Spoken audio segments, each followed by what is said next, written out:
Hello everyone, good evening and welcome back to the class, and today we are here to start with our lecture number 8. So I hope all the students who are asking some questions regarding the previous lecture till lecture number 7, we have already answered all of them, and still if you have any query you can just ask us either on Telegram or on the comment section. Okay, so let's start with our lecture number 8, and I hope you people are enjoying these lectures and you are really getting into the sequences.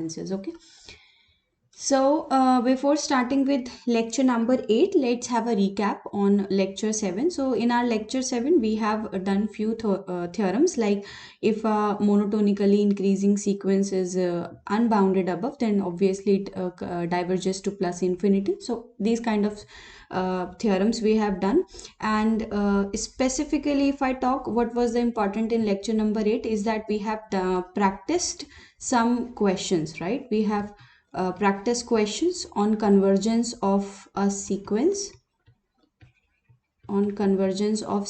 like अब तक हमने सिर्फ boundedness पढ़ा, तो हमने boundedness पे question किए.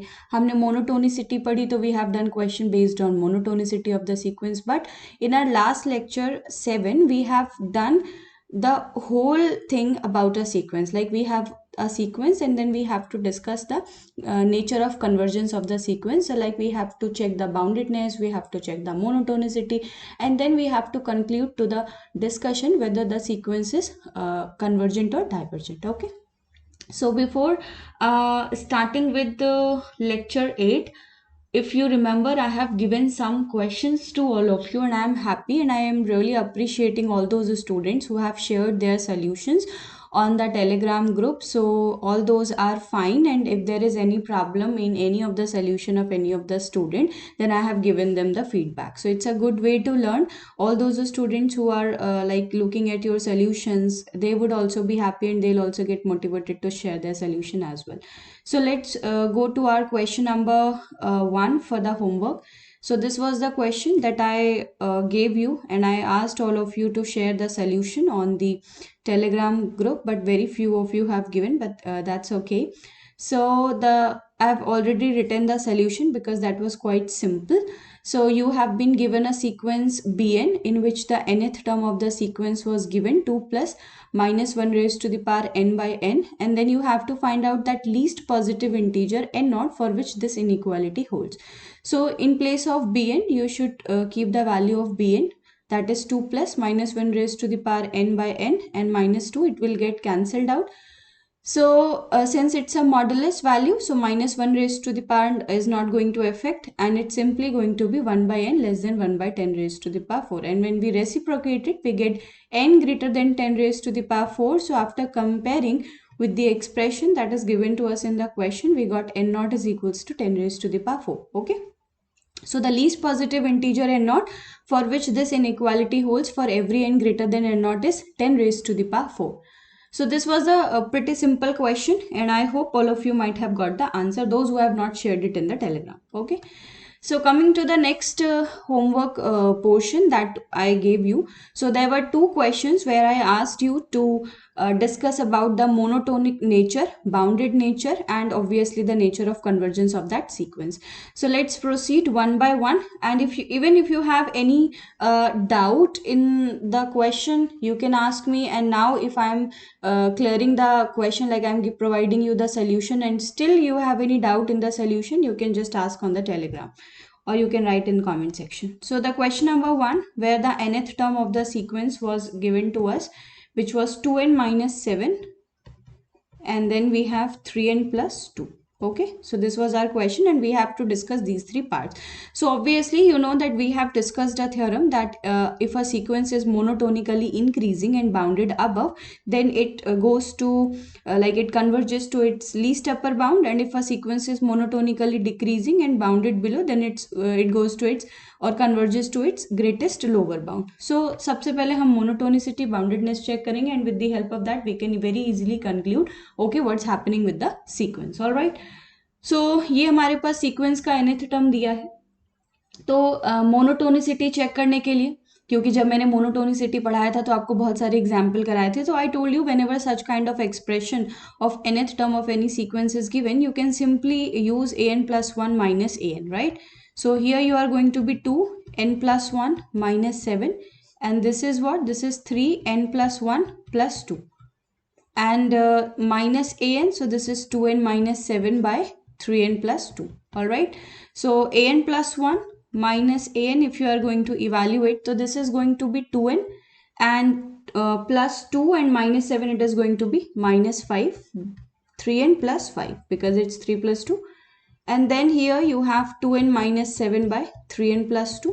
So obviously you are going to take the LCM and you are going to see what is the nature of this term, whether it is a positive or negative. So it is 2n minus 5 and 3n plus 2 minus this is 2n minus 7 and this is 3n plus 5. Okay, this is your an plus 1 minus an. So now if you evaluate this, this is going to be 6n square, then 4n, and this is minus 15n. So 4n minus 15n is minus 11n, and this is simply minus 10. Okay, then here it's again 6n square, then 10n, and minus 21n, it's again minus 11n and 35. Okay, so it came out to be 3n plus 5 and 3n plus 2. So now you see here, this 6n square minus 11n got cancelled out, and overall what we are getting is an plus 1 minus an is equals to minus 10 and plus 35, which is 25. 25 by 3n plus 5 and 3n plus 2. Now you see this value, because since n is a natural number, so this value is always positive, right? This 25 by 3n plus 5, 3n plus 2, this is what? This is always greater than 0 for every natural number. So what are you getting here is that an plus 1 minus an is always greater than 0. So it means what? An plus 1 is always greater than an for every natural number n. So that is why here we can conclude that our sequence an is what? Is monotonically, और strictly भी बोल सकते हो आप increasing sequence. तो अगर ये monotonically increasing sequence है तो हमने क्या सीखा था? हमारी theorem क्या थी? If a sequence is monotonically increasing and bounded above. So now since we got to know that our sequence is monotonic increasing, our focus should be on seeing whether the sequence that is given to us is what? Is bounded above और not. If it is bounded above then we are done, like okay, हाँ जो हमारा sequence है वो converge करेगा अपने least upper bound पे, and then we'll focus upon finding out the least upper bound of the sequence. ठीक है, so proceeding further to check the boundedness of our sequence. तो जो हमारे पास ए एन दिया हुआ है वो क्या दिया था? 2n minus 7 by 3n plus 2. ठीक है, and we have to see whether this sequence is bounded or not. तो जब मैंने बाउंडेडनेस पढ़ाया था तो आपको बोला था कि जब भी हमारा जो सीक्वेंस है, सीक्वेंस का nth टर्म है, वो कुछ इस तरीके से है, न्यूमरेटर बाय डिनोमिनेटर के फॉर्म में, तो आप क्या कर सकते हो? आप सिंपली 1 माइनस an या an माइनस 1 इवेल्युएट कर लो, है ना. when your sequence nth term is kind of a polynomial by polynomial और उसका डिग्री भी 1. ये मैंने आपको एक ट्रिक सिखाई थी, how you can check the boundedness. So what you will get here? 1 minus, this is 2n minus 7 by 3n plus 2. So what are you getting here? 3n plus 2 minus 2n plus 7, and this is what? 3n plus 2. Okay, so this is your 1 minus an. So 1 minus an is simply what? N, and this is going to be plus 9, and this is 3n plus 2. Now you know that this quantity is always greater than 0 for every natural number. It means 1 minus an is greater than 0 for every natural number. तो यहाँ से क्या मिला? 1 is greater than an, right? So which implies what? an is less than 1 for every natural number. तो यहाँ से हमें क्या पता लग गया कि जो हमारा sequence an है वो कैसा है? Sequence is bounded above. So now applying our theorem that every monotonically increasing and bounded above sequence an is what? Is convergent. और converge कहाँ करेगा? अपने लीस्ट अपर बाउंड पे. तो लीस्ट अपर बाउंड निकालने के लिए limit n tending to infinity पे an अप्लाई करेंगे. So we'll get limit n tending to infinity 2n minus 7 by 3n plus 2 which is going to be what, which is going to be simply जब हम okay so all those students who are saying कि जो solution है वो Telegram पे share करना था, हमें नहीं मालूम था, तो I think in our last class if I have not told, so please make sure and please remember कि कोई भी क्वेश्चन जो होगा अगर मैं होमवर्क देती हूँ तो you have to share the solution on Telegram, okay, and accordingly I will give you the feedback whether the solution that you wrote or that you have shared is correct or not. Okay, so we'll take n common, so you are going to get the limit 2 by 3. So this is the limit of the sequence, or this is the value where the sequence converges. ठीक है, अब देखो ये तो एक simple basic सा तरीका था जिससे हमने प्रोसीड किया. देयर इज वन मोर वे जिसको मैं आपको बार बार बोलती हूँ कि सीक्वेंस के टर्म्स को जब हम क्या बोलते हैं, सीक्वेंस के टर्म्स का ट्रेंड देख के भी हम पता कर सकते हैं कि जो सीक्वेंस है हमारे पास वो कन्वर्ज कर रही है या नहीं कर रही. ठीक है, तो हम उस वाले तरीके को भी देखते हैं. So let's write down this sequence one more time. Okay, so to see what is the another way to see with what kind of nature of this sequence is. So an you have been given as 2n minus 7 by 3n plus 2. Okay, so what you will do, जैसे कि मैंने बोला आप sequence के terms का trend देख के पता कर सकते हो. ठीक है, तो सीक्वेंस an जब आप ऐसे टर्म्स लिखोगे तो पहला टर्म जब n इज इक्वल्स टू 1 दोगे आप तो दिस इज -5 एंड यहाँ पे भी +5, तो दिस इज -1. जब आपने 2 दिया तो this is going to be what, -3/8. Okay, then you give 3 here, so this is 6 - 7 which is -1 and this is 9 + 2 11. 4 दिया आपने, 8 - 7 दिस इज 1, देन 12 + 2 14. ठीक, 5 दिया आपने, 10 - 7 3 एंड 15 + 2 is 17. This is the nature of the like these are the terms of the sequence. तो अगर आप real line पे देखोगे तो आपको -1 मिल रहा है एंड देन -1/11 समथिंग आपको यहाँ कहीं मिल रहा होगा. उसके बाद के सारे टर्म्स जो हैं वो पॉजिटिव आएंगे क्योंकि आप देख रहे हो कि n की वैल्यू बढ़ती जा रही है, तो न्यूमरेटर जो है वो अब आपका पॉजिटिव होता जाएगा आफ्टर दिस थर्ड टर्म. तो सारे टर्म्स आपको इस डायरेक्शन में ही मिलेंगे. अब जो आपको पॉजिटिव टर्म्स भी मिल रहे थे या जो भी आपको टर्म्स मिल रहे थे, अगर आप उनको देखो, पहले आपको -1 मिला, देन -3/8 मिला, राइट, फिर -1/11 मिला. तो टर्म्स आपके इस तरीके से बढ़ते हुए आपको मिल रहे हैं कि नहीं मिल रहे, इस डायरेक्शन में. और n टेंडिंग टू इन्फिनिटी, क्योंकि n तो बढ़ता जा रहा है, n इस डायरेक्शन में बढ़ता जा रहा है, तो n अप्रोच करेगा इन्फिनिटी की तरफ, तो उस टाइम पे वैल्यू 2/3 मिल रही है आपको. यस, तो 2/3 तक क्या हो रहा है आपको, यहां तक आपको टर्म सारे जो है वो मिल रहे हैं. तो आपने बाउंडेडनेस चेक कर लिया था, मोनोटोनिसिटी यहां से पता चला आपको.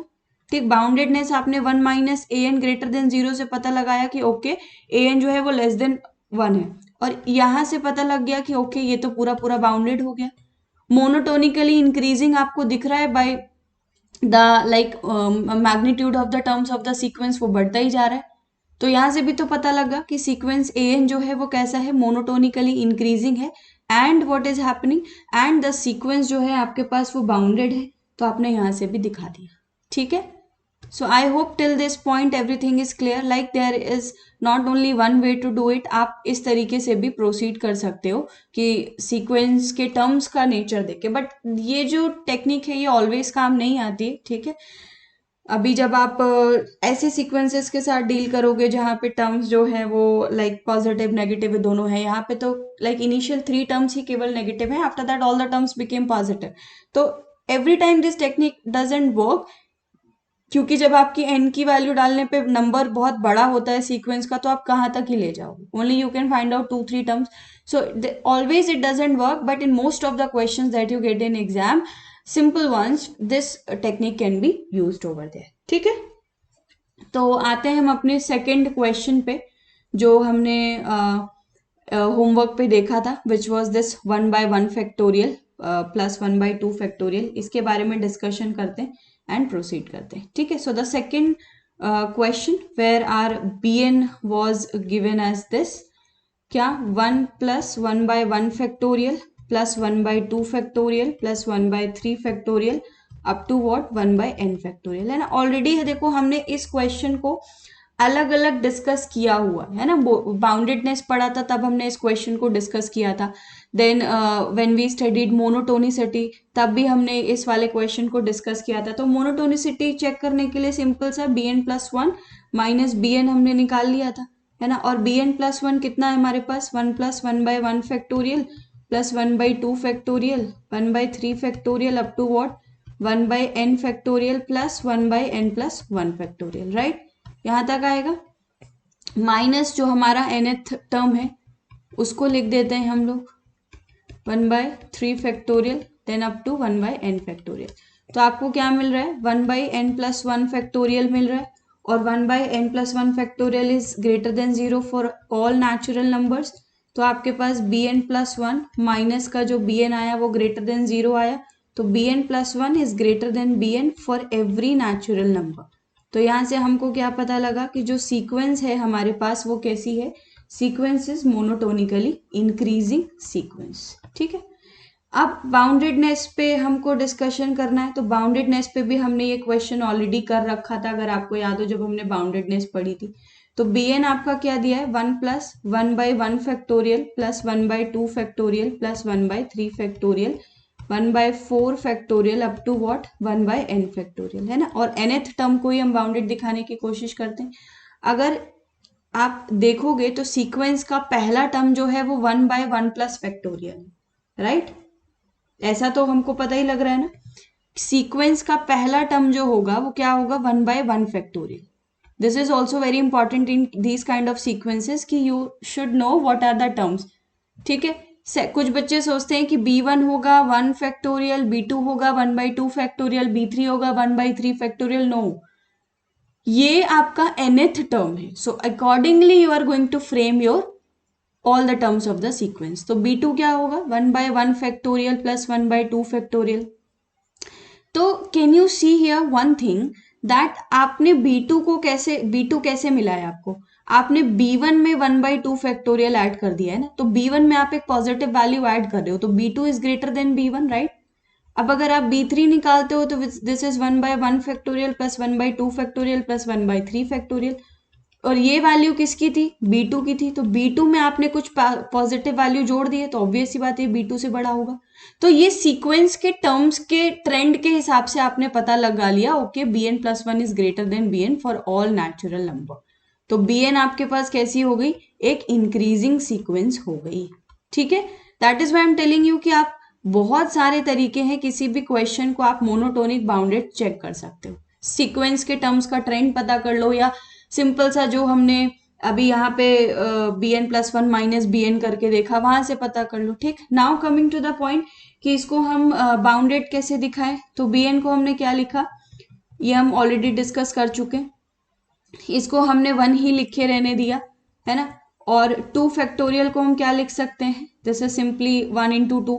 या अगर लास्ट क्लास में मैंने आपको आई थिंक डायरेक्ट कोई रिलेशन नहीं बताया था, तो मैं अभी वो रिलेशन बता देती हूँ, आप यूज कर सकते हो, ठीक है। तो फिर हमने क्या किया था, हमने bn को लिखा था दिस इज 1 + 1 एंड इसको हमने लिख दिया था सिंपली क्या 1/2, फिर इसे हमने लिखा 1/2 square and so on, this is 1/2 to the power n, ठीक। अब ये कैसे लिखा जरा ये समझ लो। यहाँ पे करना क्या है आपको, देखो जो आपका मैंने लिखा है ध्यान से देखो, अगर कि जो 2 फैक्टोरियल है उसको मैंने लिखा दिया है, just give me 1 minute, okay. यहाँ पे हमें इनइक्वालिटी लगानी है। अगर आप देखोगे 3 फैक्टोरियल की वैल्यू कितनी होती है 6, राइट। और 2 की पावर अगर हम 3 - 1 करें, this is what, this is 2 की पावर 2 4, ये ऑलवेज ऐसा रिलेशन होल्ड कर रहा है। यानी जो 3 फैक्टोरियल है this is always greater than 2 to the power 3 - 1 which is simply 1/3 factorial is less than 1/2 to the power 3 - 1, ठीक है, क्लियर। 4 फैक्टोरियल पे जाओगे अगर आप, तो दिस इज व्हाट 24, और ये हमेशा बड़ा होगा 2 की पावर 4 - 1 से, ये 2 का क्यूब 8 बन गया। तो देखो क्या मैं कह सकती हूँ 4 factorial is greater than 2 to the power 4 - 1, है ना, which implies 1/4 factorial is less than 1/2 to the power 4 - 1 and this relation holds. ठीक, अगर आप 2 फैक्टोरियल लोगे तो विच इज 2, और यहाँ पे क्या लिखोगे अगर 2 की पावर 2 - 1 विच इज सिंपली 2, तो ये इक्वल भी है। ठीक है, तो आप कह सकते हो कि जो हमारा 2 फैक्टोरियल है वो बराबर है 2 की पावर 2 - 1 से। तो आप यहां से एक रिलेशन लिख पा रहे हो, देखो कि आपका जो n फैक्टोरियल है that is always greater than और equals to 2 to the power n - 1, और आप ऐसा भी लिख सकते हो ग्रेटर देन 2 की पावर n - 1, और कहां से, फॉर ऑल n जो स्टार्ट होते हैं किससे, 3 से। देखो 3 4 5 2 का लगा सकते हो तो आप इनइक्वालिटी लगा लो, तो 1/n factorial less than 1/2 to the power n - 1 होगा फॉर एवरी n। यस, होगा ऐसा। तो वही रिलेशन हम यहाँ पे लगा देते हैं। देखो क्या बोला मैंने, 1/n factorial is less than 1/2 to the power n - 1, और ये n कहाँ से शुरू होगा, 3 से। ठीक, एंड सो ऑन। तो देखो वही रिलेशन हमने यहाँ लगाया हुआ है। अब अगर मैं डायरेक्ट इस लाइन से इस लाइन पे आऊं तो 1 + 1 1/2 फैक्टोरियल ऐसे ही रहा। 1/3 फैक्टोरियल इज व्हाट, 1/3 फैक्टोरियल को हम क्या दिखा सकते हैं, देखो भाई सारे लोग, 1/3 फैक्टोरियल को हम दिखा सकते हैं ना क्या, कि this is less than 1/2 to the power 3 - 1 which is 1/2 square. 1/4 factorial को दिखा सकते हैं 1/2 to the power 4 - 1 which is 3। हो जाएगा ना काम, ये हमने इनइक्वालिटी लगा दी। तो अब bn यहाँ पे देखो क्या बनेगा, अगर ये वाले टर्म को आप ऑब्जर्व करोगे तो ये आपका जीपी सीरीज लिखी हुई है n नंबर ऑफ टर्म्स का, तो उसका जब आप फॉर्मूला लगाओगे और वो जीपी यहाँ से शुरू हो रही है इस 1 से लेकर यहाँ तक, तो टोटल कितने आपके पास टर्म्स हैं वो आपको दिख ही रहे हैं, आप लगा सकते हो इजिली, और यहाँ पे 2 टू द पावर n - 1 होगा, तो total n number of terms है, तो क्या आएगा 1 प्लस और a पहला term 1 - r to the power n by 1 - r which is the, जो हमने ऑलरेडी डिस्कस कर दिया है, यहाँ पे हमें डिस्कस करने की जरूरत नहीं, ये टर्म कैसे आया। ठीक है, तो bn जो है हमारा वो ऐसा कुछ बन गया। अब ये 1 - 1/2 जो है वो 1/2 बन के 2 ऊपर आएगा। ठीक है, ऐसा कुछ बनेगा, तो this is 1 plus 2 times 1 - 1/2 to the power n, तो this is 3 - 1/2 to the power n - 1। अब अगर आप ध्यान से देखोगे तो ये जो टर्म है 3 में आप कुछ सब्ट्रैक्ट कर रहे हो, तो ये जो bn है वो ऑलवेज लेस देन 3 होगा कि नहीं होगा, तो हम कह सकते हैं कि bn जो है वो लेस देन 3 है फॉर एवरी नेचुरल नंबर, है ना। और टर्म्स अगर आप ऑब्जर्व करो, b1 की वैल्यू 2 है, b2 की वैल्यू 2 में कुछ ऐड किया, तो जो टर्म्स हैं वो हमेशा 2 से बड़े या उसके बराबर है, तो सीक्वेंस बाउंडेड भी हो गई। हमने ऑलरेडी डिस्कस कर रखा है वैसे इस सीक्वेंस को, but again I am discussing because we are discussing the whole question. तो क्या पता लगा कि okay this sequence bn is what, this sequence bn is convergent and it converges to what, it converges to its least upper bound, जो कि हमें 3 parts discuss करने थे। ठीक है, so I hope the questions that I gave you as homework are clear and बहुत important questions थे। ठीक है, तो आज हम कुछ 2-3 क्वेश्चन और करेंगे और कोशिश करेंगे कि आज हम रिकर्सिव सीक्वेंस तक पहुंच जाएं। जो रिकर्सिव सीक्वेंस है वो हमारे पास एक बहुत इंपॉर्टेंट टाइप ऑफ सीक्वेंस है, हर साल क्वेश्चन वहां से आ रहा है। ठीक है, रिकर्सिव सीक्वेंसेस पे आपको बहुत फोकस करने की जरूरत है। तो 2-3 क्वेश्चन करने के बाद अगर हमारे पास टाइम बचा तो आज हम रिकर्सिव सीक्वेंस से स्टार्ट करेंगे, वरना जो हमारी नेक्स्ट क्लास होगी वो पूरी पूरी रिकर्सिव सीक्वेंस पे होगी। ठीक है, तो let's discuss one more question which is quite important for us. तो आज का क्वेश्चन यहाँ से शुरू होता है। तो क्वेश्चन क्या है हमारे पास, एक सीक्वेंस ए एन डिफाइन किया है जिसको हम ऑलरेडी देख चुके हैं, और वो सीक्वेंस ए एन का जो nth टर्म है वो क्या दिया हुआ है, 1 + 1/n raise to the power n। अब देखो हमने जितनी भी अप्रोचेस पढ़ी है ना मोनोटोनिसिटी और बाउंडेडनेस को पढ़ने के लिए, वो सब हमें यहाँ पे यूज करनी है। So this is now the application part of what we studied in our previous lectures. तो यहाँ पे भी हमें 3 चीजें डिस्कस करनी है, और क्या क्या डिस्कस करना है हमें यहाँ पे, पहला तो ये कि हमें मोनोटोनिसिटी चेक करनी है। ठीक है, दूसरा हमें बाउंडेडनेस चेक करनी है, और तीसरा obviously about the convergence nature. अब ये तीनों पॉइंट मैं क्यों लिख रही हूँ, क्योंकि देखो आपने पढ़ा है कि अगर कोई मोनोटोनिकली इंक्रीजिंग सीक्वेंस है और वो अनबाउंडेड अबव है तो हम कह देंगे वो डाइवर्जेंट है, तो हमेशा ऐसा नहीं होगा कि कन्वर्जेंट ही आए। तो नेचर ऑफ कन्वर्जेंस चेक करने का मतलब है you have to tell me whether the sequence is convergent और डाइवर्जेंट, ठीक, because in our syllabus we have only 2 category of the sequence, convergent and divergent. So let's proceed. Already हमने इस question को देख रखा है ना.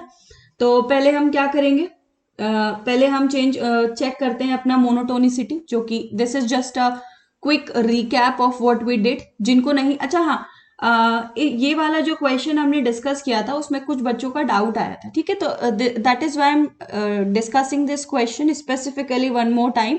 तो जिसको भी डाउट था वो यहाँ पे पूछ सकता है, ठीक है. तो हमने क्या किया फॉर सिंप्लीफिकेशन कि थोड़ा सा सिंपल हो जाए, हमने यहाँ पे बाइनोमियल एक्सपेंशन लगाया था, अगर सबको याद हो. तो this is 1 plus and 1 plus n x होता है तो n बाई एन आ जाएगा, ठीक. Plus what is going to be n minus 1 by factorial 2 and this is 1 by n square, ठीक. प्लस और ऐसे करते करते चलो एक और टर्म लिख लेते हैं सिंप्लीफाई करने के लिए, n minus 1 n minus 2 by 3 factorial and this is 1 by n cube, ठीक है. और फाइनली हमें यहाँ क्या मिलेगा, जो nth टर्म होगा n minus 1 n minus 2 up to what 2 into 1, क्योंकि हमें पूरा फैक्टोरियल ओपन करना है. This is what n factorial, और यहाँ हमें n की पावर n एक टर्म और मिलेगा, ठीक है. ये हमारा जो nth टर्म है वो है. अब यहाँ पे हमने क्या किया, थोड़ा सा जो टर्म्स है उनको सिंप्लीफाई करने की कोशिश करी. यहाँ देखो अगर n कॉमन कर लोगे तो n स्क्वायर कैंसिल हो जाएगा, तो 1 by 2 factorial and this is simply 1 minus 1 by n. फिर 1 बाई 3 फैक्टोरियल, अगर दोनों ही टर्म से n कॉमन लोगे तो ओवरऑल n क्यूब बचेगा, वो कैंसिल होके this is 1 minus 1 by n and this is 1 minus 2 by n. Please look at this question very carefully, okay, because इस question में बहुत सारे लोगों को डाउट था, that's why I'm discussing it one more time. अब यहाँ पे सारे टर्म्स हैं, अगर आप हर एक टर्म से n लोगे तो n की पावर n बनेगा, वो कैंसिल आउट होगा, तो 1 बाई n फैक्टोरियल, और क्या बनेगा हमारे पास यहाँ पे, this is 1 minus 1 by n 1 minus 2 by n, और ऐसे करते करते हमारे पास ये कहाँ तक जाएगा, 1 माइनस और n माइनस 1 बाई n, ठीक है, वहां तक जाएगा. और ये सब कैसे हो रहा है ये मैंने आपको प्रीवियस लेक्चर्स में बहुत अच्छे से समझाया हुआ है, तो आई डोंट थिंक सो कि किसी को कोई डाउट होगा, ठीक है. सो let's proceed further and see what's happening. अब an तो टर्म आ गया हमारे पास यहाँ पे. अब हमारे पास an प्लस 1 भी हम निकाल लेते हैं, ठीक है, because that is also important. तो an प्लस 1 में हमें सिंपली क्या करना था कि जो n था उसको n प्लस 1 से रिप्लेस कर देना था. तो an प्लस 1 क्या आएगा हमारे पास, 1 plus 1, then this is what, this is 1 by 2 factorial and 1 minus 1 by n plus 1, ठीक. फिर 1 by 3 factorial, this is 1 minus 1 by n plus 1. वैसे तो ये क्वेश्चन जो है वो सबको रटा हुआ है, ओके, हाँ इसकी लिमिट भी रटी हुई है, but since we have to understand the thing so we are going in every possible detail that we can, ठीक है. So this is 1 by n plus 1 factorial, 1 minus 1 by n plus 1, this is 1 minus 2 by n plus 1 and finally यहाँ पे 1 minus, देखो यहाँ n plus 1 रखोगे तो आपको क्या मिलेगा, n, और यहाँ पे n plus 1, ये बन गया. अब an plus 1 minus an करना है, क्योंकि मैंने आपको क्या बोला था कि an plus 1 greater than an दिखाने का मतलब ही यही है कि आपको क्या दिखाना है, an plus 1 minus an greater than 0, है ना. तो या तो आप ये टेक्निक यूज कर लो या तो आप ये यूज कर लो. जैसे अभी हमने पीछे क्वेश्चन किया था ना, ये देखो यहाँ पे मैंने किया b2 greater than b1, b3 greater than b2, kind of this thing, तो वो भी कर सकते हो, ठीक है. तो जब सिंपल क्वेश्चन होता है तो हम ये लगा लेते हैं, जैसे अभी तक हमारा पॉलिनोमियल बेस्ड आ रहा था, ओके, कुछ न्यूमरेटर बाय डिनोमिनेटर जैसे था, बट ये टर्म थोड़ा सा कॉम्प्लिकेटेड है, तो हम ये वाली टेक्निक जो है उसको लगाने की कोशिश करेंगे, ठीक है, और देखेंगे कि क्या हो रहा है. तो लेट्स प्रोसीड. तो ये हमारे यहाँ तक टर्म आ गए. अब देखो कुछ थोड़ी सी मैथमेटिक्स समझते हैं, है ना, सिंपल सा जो नंबर थ्योरी होती है उसके भी हाफ पे हम आंसर कर देंगे, ठीक. अब you know that n plus 1 is obviously greater than n for every natural number. तो 1 बाई n प्लस 1 जो होगा वो लेस देन 1 बाई n आ जाएगा, ठीक है. तो अब क्योंकि हमारे पास टर्म्स सारे नेगेटिव जैसा है, देखो minus 1 by n, minus 1 by n plus 1, minus 2 by n, minus 2 by n plus 1, तो माइनस टर्म्स है, तो हम भी ऐसा कर रहे हैं, माइनस 1 बाई एन प्लस 1 और ये क्या हो जाएगा फिर ग्रेटर देन हो जाएगा -1/n, और टर्म जो है वो 1 माइनस समथिंग है, तो हम 1 ऐड भी कर लेते हैं दोनों तरफ। ऐसा हो गया। अब अगर आप ध्यान से देखो कि जब ये वाली चीज होल्ड कर रही है for every natural number n के लिए, तो डोंट यू थिंक सो कि अगर मैं यहाँ पे क्या लिखती, यहाँ पे जैसे ये रिलेशन लिखा हुआ है, ठीक है, तो मैं -2 लिख दूं यहाँ पे, यहाँ -2 कर दूं। अभी मैंने -1 से मल्टीप्लाई किया था तो इनइक्वालिटी रिवर्स हुई, मैं -2 से कर दूं, -3 से कर दूं, तो सेम ही रहेगा ना। तो क्या मैं ऐसा कह सकती हूँ कि फिर 1 माइनस, और सपोज मैं यहाँ पे लिखती हूँ k0 by n+1 is equals to, sorry, greater than 1 minus k0 by n। So is it true? हाँ, इज इट ट्रू? जहां पे हमारे पास जो k0 की वैल्यू है वो 2, 3, 4 up to so on and n-1 तक जाए, ठीक है, होल्ड करेगा ये। आई होप दैट्स क्लियर, क्योंकि हम 1 के लिए ऑलरेडी दिखाई चुके हैं, ठीक। तो ऐसा हो सकता है फॉर एवरी नेचुरल नंबर। तो अब देखो मैंने वही काम करने की यहाँ पे कोशिश करी है, और देखते हैं क्या किया है लास्ट स्लाइड में। देखो ये वाला जो टर्म है आपके पास 1 माइनस 1/n+1 और 1 माइनस 1/n, दोनों के बीच में हम कंपैरिजन कर रहे हैं, देखो, ठीक है, ये वाला रिलेशन याद रखो, ठीक। तो यहां से पता लग जाएगा हमको। तो 1 माइनस 1/n+1 जो है ये ग्रेटर देन है 1 माइनस 1/n से, ठीक। इन अ सिमिलर वे ये वाला हमने अभी देख ही लिया, और 1 minus 2/n+1 is also greater than 1 minus 2/n, correct. Similarly, in all these terms, you are going to apply this or not?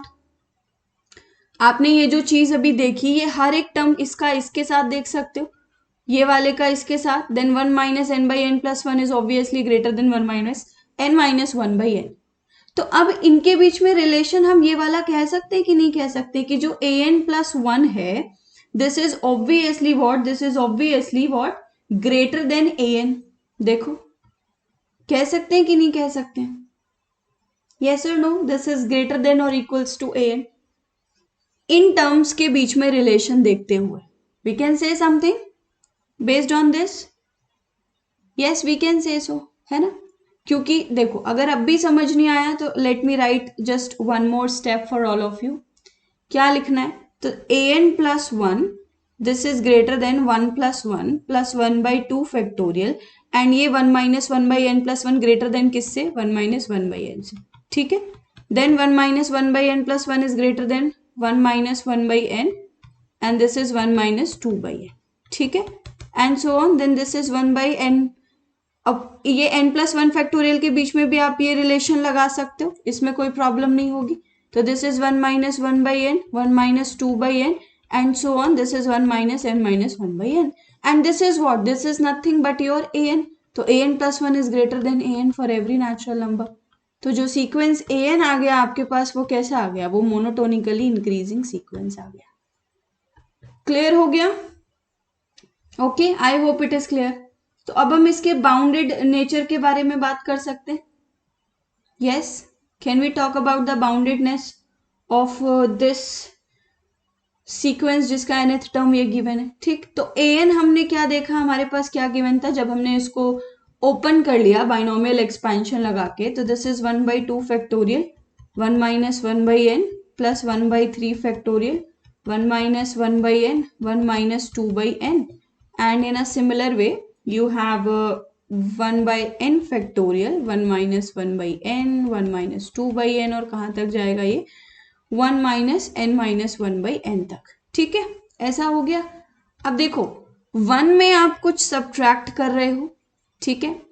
तो अब यहां देखो again you are subtracting something from 1, you are subtracting something from 1। तो क्या मैं कह सकती हूँ कि अगर मैं सब्ट्रैक्ट ना करूं तो वो वैल्यू बड़ी होगी?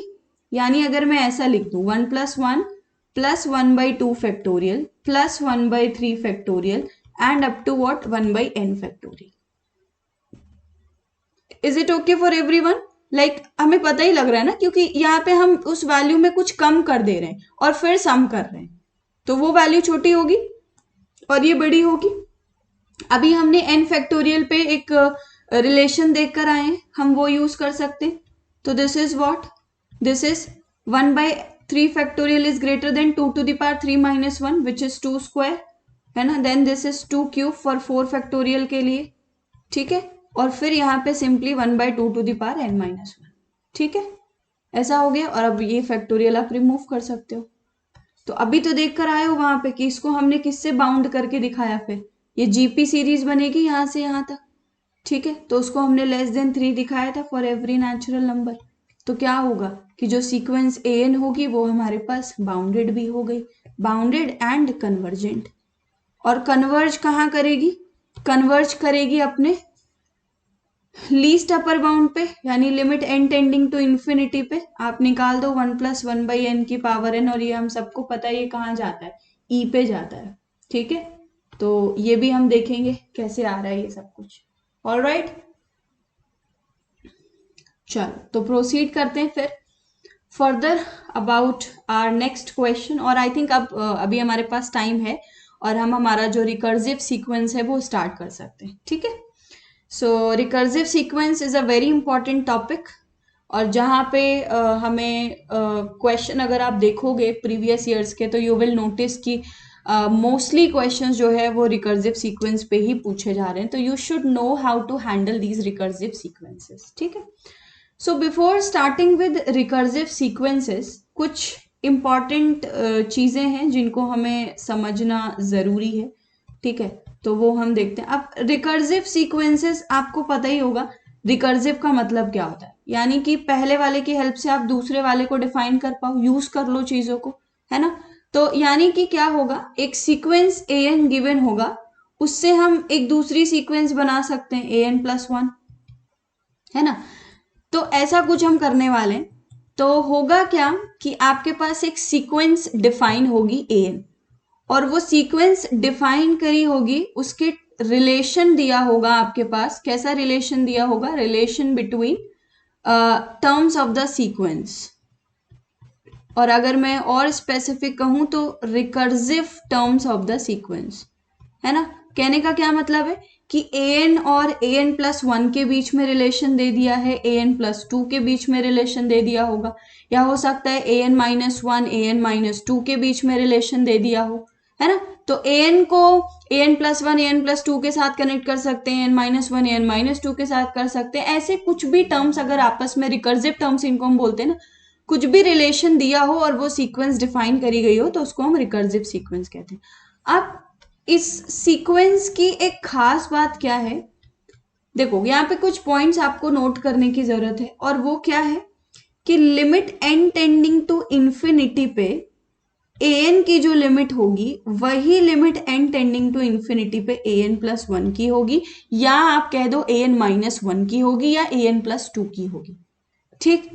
इसका सिंपली एक इंपॉर्टेंट नोट जिसे आप लिख सकते हो, वो क्या कहता है कि बाय ओमिटिंग का मतलब बाय रिमूविंग या बाय एलिमिनेटिंग, ठीक है, by omitting finite number of terms, finite number of terms omitting कर लो और या फिर ऐड कर लो, ठीक है. यानी कि आप कुछ टर्म्स को डिलीट कर दो या कुछ टर्म्स को ऐड कर लो. जो सीक्वेंस का नेचर है वो नहीं बदलने वाला. By omitting finite number of terms of any sequence. Important क्या है यहाँ पे, इंपॉर्टेंट ये है कि the nature of the sequence remains same, the nature of sequence remains same. ऐसा ही कुछ हम सीरीज में पढ़ेंगे बट वहां पे कुछ चेंज है, ठीक है. तो let's focus on sequences. So the nature of the sequence remains same, यानी कि क्या मतलब है कि इफ इट इज कन्वर्जेंट और आपने उससे कुछ टर्म्स ओमिट कर दिए तो सीक्वेंस रिमेन्स कन्वर्जेंट, ठीक है. तो सीक्वेंस जो है वो आपकी कन्वर्जेंट ही रहेगी. और वहीं पे दूसरा क्या है, अगर आपके पास सीक्वेंस जो है वो डाइवर्जेंट है और आपने उसके कुछ फाइनाइट नंबर ऑफ टर्म्स को ओमिट कर दिया तो इट विल रिमेन डाइवर्जेंट, ठीक है. तो this is the meaning of recursive sequences. And दो इंपॉर्टेंट चीज कि जो an हो या an+1 हो, an+2 हो, an-1 हो, इन सब की जो लिमिट है वो सेम है. और उसका रीजन देखो, वो ये पॉइंट कह रहा है कि आप फाइनाइट नंबर ऑफ टर्म्स को किसी भी सीक्वेंस से क्या करो, ओमिट कर दो, तो जो सीक्वेंस का नेचर है वो सेम रहेगा और उसके साथ साथ लिमिट भी सेम रहेगी, है ना। आप देख पा रहे हो, नेचर के साथ साथ जो लिमिट है वो भी सेम रहेगी. So the nature of the sequence remains same and converges to same limit, converges to same limit. तो ये आपको याद रखना है, ठीक. तो इसके बिहाफ पे हम सीधे क्वेश्चंस करेंगे और क्वेश्चंस करके and then we will proceed. कल की क्लास जो होगी वो भी मे बी रिकर्सिव सीक्वेंस पे ही जाए, बहुत इंपॉर्टेंट है रिकर्सिव सीक्वेंस. और फिर हम थोड़ा सा पीवाईक्यूज पे फोकस करेंगे और फिर कॉशी सीक्वेंस अभी रह गया है और अभी तो बहुत सारे रिलेशंस है, तो अभी हमें टाइम लगेगा सीक्वेंस में. और फिर हम सीरीज की तरफ बढ़ेंगे. सीरीज थोड़ा सा जल्दी हो जाएगा. क्यों? क्योंकि सपोज आज हमने 2 टेस्ट पढ़ लिए, उसके बिहाफ पे 4 क्वेश्चंस कर लिए, then we are ready with that test.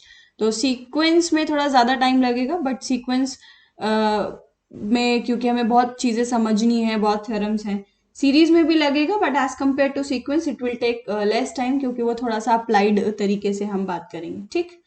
तो पहला क्वेश्चन हम डिस्कस करते हैं रिकर्सिव सीक्वेंस का. और वो पहला सीक्वेंस का क्वेश्चन क्या है कि हमारे पास एक सीक्वेंस ए एन डिफाइन करी गई है ना. और वो सीक्वेंस कैसे डिफाइन करी गई है कि उसका जो पहला टर्म है वो गिवन है √2 और जो बाकी टर्म्स हैं वो डिफाइन करे गए हैं ऐसे, an+1 is equals to √2 an, ठीक है. तो हमें पता करना है अब कि ये जो सीक्वेंस है इसका क्या नेचर होगा, ठीक है. Nature of convergence of sequence an, we have to discuss this thing कि भाई सीक्वेंस an जो है वो कहाँ कन्वर्ज कर रही है. तो अब जैसे कि हमें पता है, अगर हमें किसी भी सीक्वेंस का नेचर डिस्कस करना है तो obviously first of all we have to discuss about its monotonicity and then about the boundedness of the sequence. तो चलते हैं, डिस्कस करते हैं और देखते हैं कि रिकर्सिव सीक्वेंसेस के साथ हम कैसे डील करते हैं, ठीक है. तो समझने की कोशिश करना. And still if there is any doubt, as I already told you, you can ask me anywhere, either on Telegram और you can ask me in the comment section also, ठीक है. तो सबसे पहले we are going to focus on the monotonicity, ठीक है.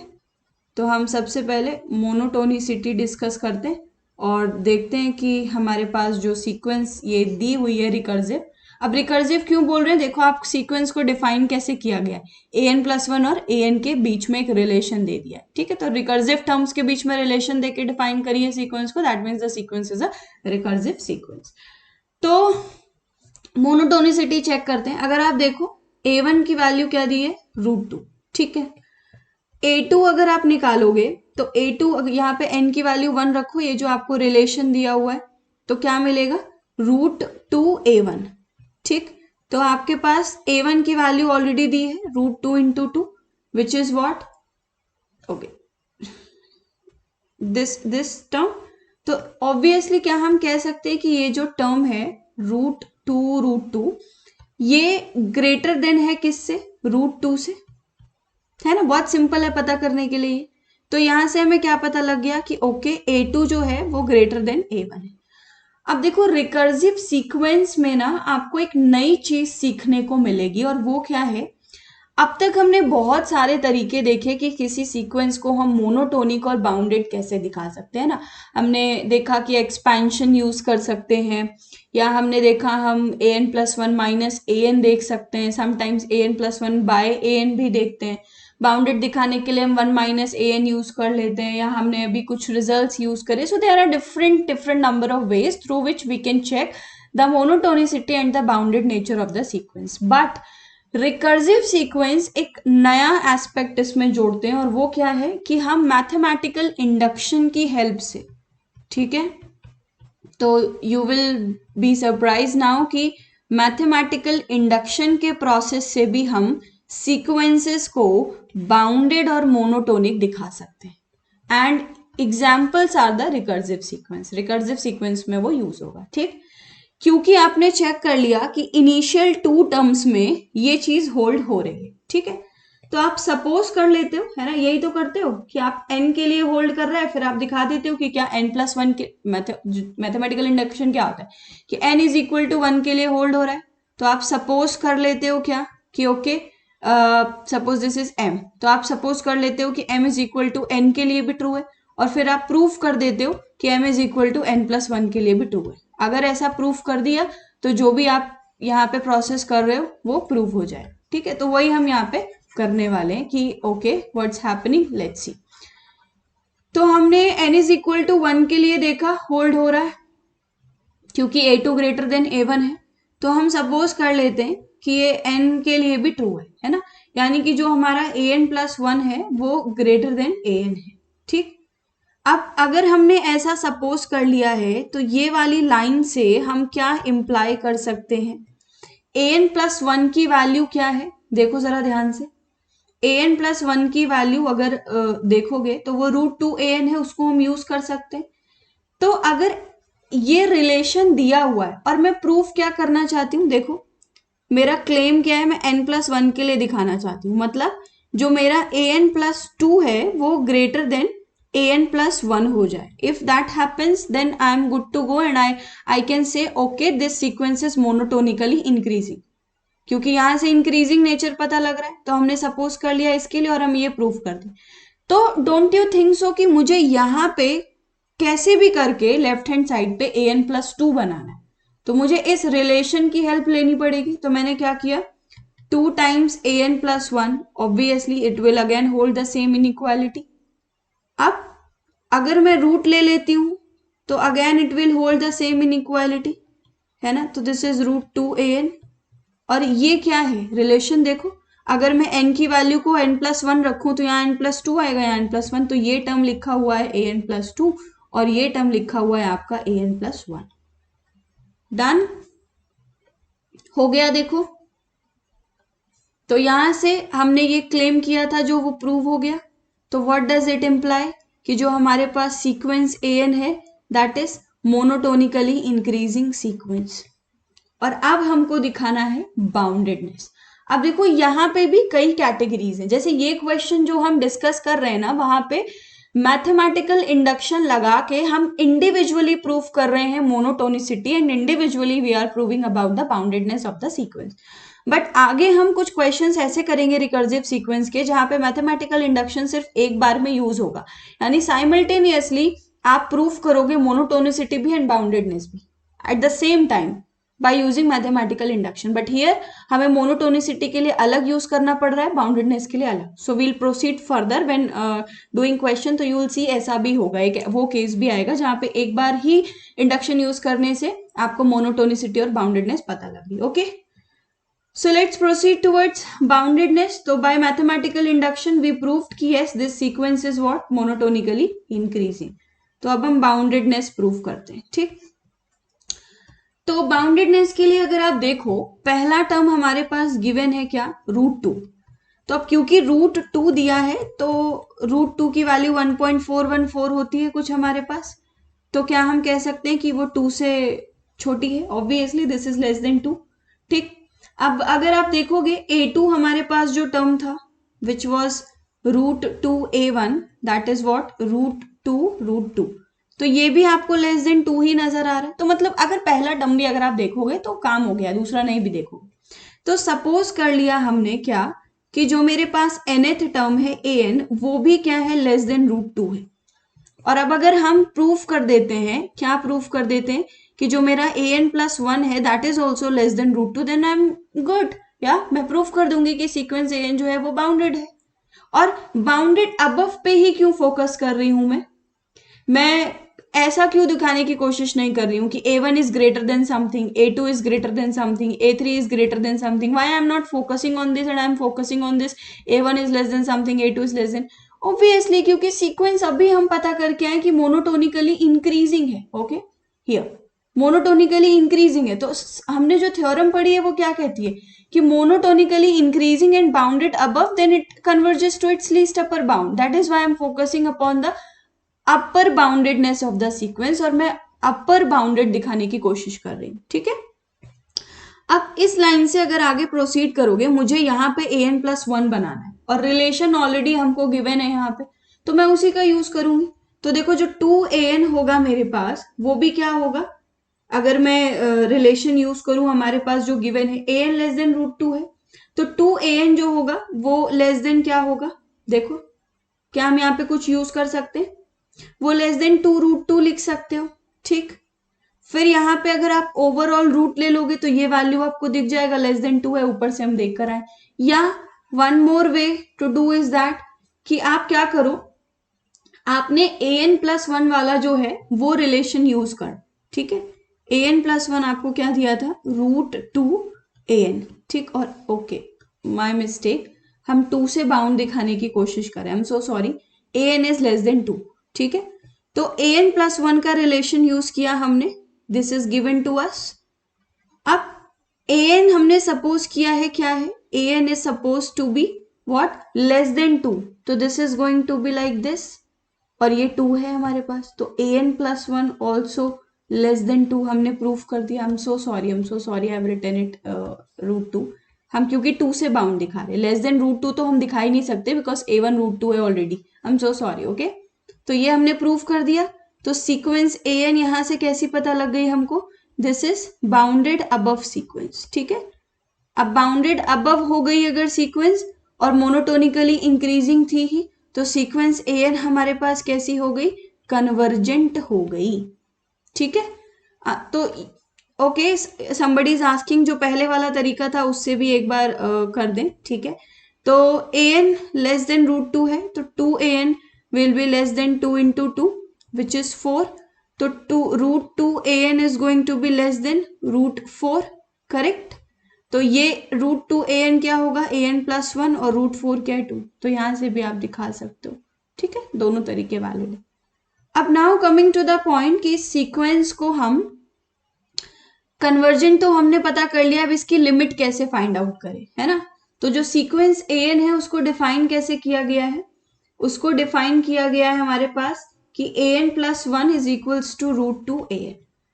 अब अगर आप देखो मैंने आपको थोड़ी देर पहले ही रिकर्सिव सीक्वेंस जब पढ़ाया था तो बताया था कि limit n tending to infinity पे जहां पे an जाएगा वहीं an-1 जाएगा, वहीं an+1 जाएगा, n+2, ठीक है। तो सपोज कर लो कि ये l है लिमिट, क्योंकि हमें an और an+1 के बीच में रिलेशन दिया है तो मैं उनको मान रही हूँ, अगर जैसे an-1 का दिया होता तो मैं an-1 मानती। अब इस जगह रख दो, ठीक है। Limit n tending to infinity जब आपने अप्लाई किया कहाँ पे, an+1 पे, तो इस साइड भी आप अप्लाई करोगे limit n tending to infinity √2an।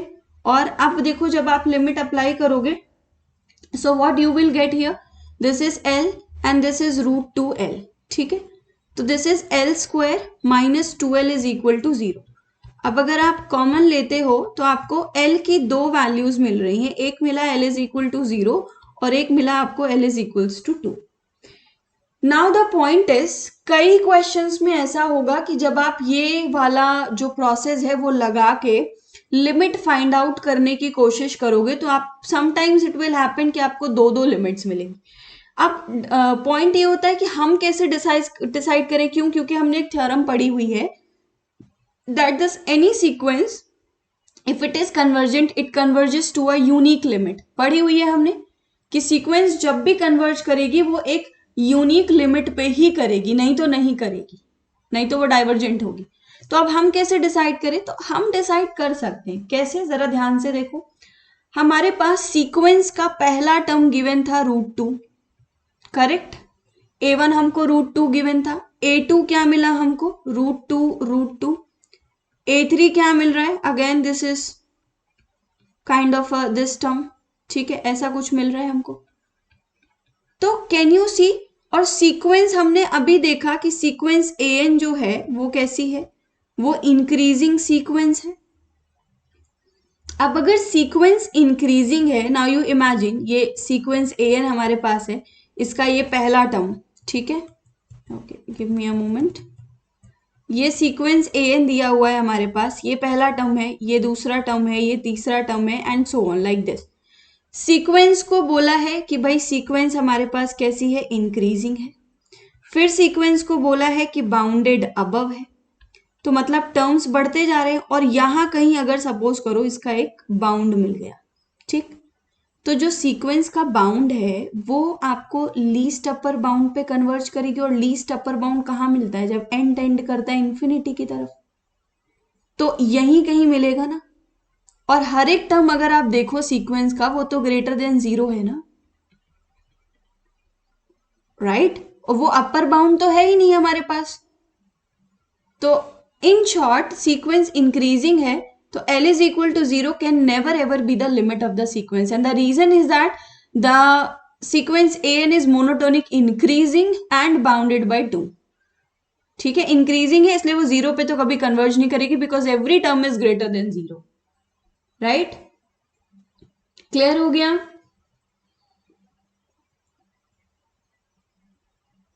I hope it is clear to all of you. 2 से हमने क्या कर दिया, उसको बाउंड कर, और अगर आप देखो √2 ही हमारे पास सबसे छोटा नंबर है, तो अगर मैं कहूं आपसे तो इसका जो लोअर बाउंड होगा, ठीक है, लोअर बाउंड होगा वो √2 होगा।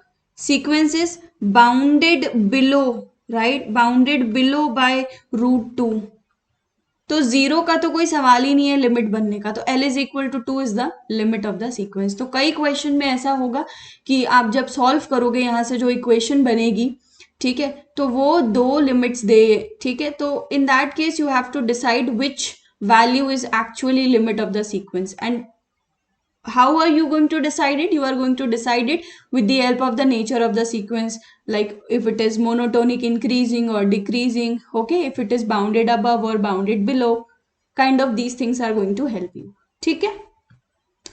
तो रिकर्सिव सीक्वेंस हमने आज स्टार्ट कर दिया है। पहला question we have already discussed. अब मैं आपको 2 क्वेश्चन एज अ होमवर्क दे रही हूं, और उसके बाद हम इन क्वेश्चंस को भी डिस्कस करेंगे, ठीक है। तो बिल्कुल एक क्वेश्चन इसके जैसा ही मैं आपको देती हूँ, ठीक, कि if Sn+1 is equals to √7Sn, ठीक है, जहां पे हमारा S1 जो है वो 1 दिया है, तो आपको डिस्कस करना है, ठीक है, you have to discuss nature of sequence Sn, और अगर वो कन्वर्जेंट है, ठीक है, इफ कन्वर्जेंट, तो आपको उसकी लिमिट निकालनी है, find limit of sequence Sn. All right, this is your first question of homework. Let me put it first question. This is your homework, and one more question I am giving you. I hope like you people can do it. Try करना, नहीं होता है तो obviously I am going to discuss it. ठीक है, हमारे पास एक sequence xn दिया हुआ है जहाँ पे पहला टर्म 1 दिया हुआ है, और बाकी टर्म्स को कुछ ऐसे डिफाइन किया, xn is equals to √2 plus xn-1। देखो मैंने कहा था ना, जो सीक्वेंस है वो कैसे भी डिफाइन कर सकते हैं, nn+1 के बीच में, nn+2, any term you can relate it, okay, and this is defined for every n greater than 2। तो again you have to check the nature of the sequence, nature of convergence, and if it is convergent you have to find the limit of the sequence, ठीक है। तो जो कल की हमारी class होगी वहां पे हम ये सारी चीजें डिस्कस करेंगे। And again I'm telling you that sequence is a topic which can be done only when you have practiced a lot of questions and you have lot of approaches to proceed through the question. If you have not practiced the question and you do not know, like, okay, what can be the number of ways through which I can see whether the sequence is monotonic or bounded, then you won't be able to solve the question in exam. Because if it comes to the question of sequence in exam, every time you get hit with a new question, है ना, sequence का almost every year एक नया question frame करके वो भेजते हैं, so you do face problems in sequence question. Series easy है बट आपको सीक्वेंस पे फोकस करना पड़ेगा, and that can be done only by practicing a lot of questions, ठीक है, क्योंकि हमने बहुत कुछ पढ़ लिया है, that's why I am now giving everyday questions, that is homework to you, and like if you really wanna qualify this exam with good rank, you have to work hard. So जो भी questions मैं दे रही हूँ, try to solve those questions and try to post your solution on Telegram group. So this might help you in 2 ways, like those students who are facing in solving the question, they can get help from you. और अगर आपने कोई mistake करी होगी तो you will also get pointed out, okay, this is the mistake that you have committed, so next time you can be aware of that. All right. So these are the ways through which you can improve your preparation for any competitive exam, be it IT JAM or any other exam. All right.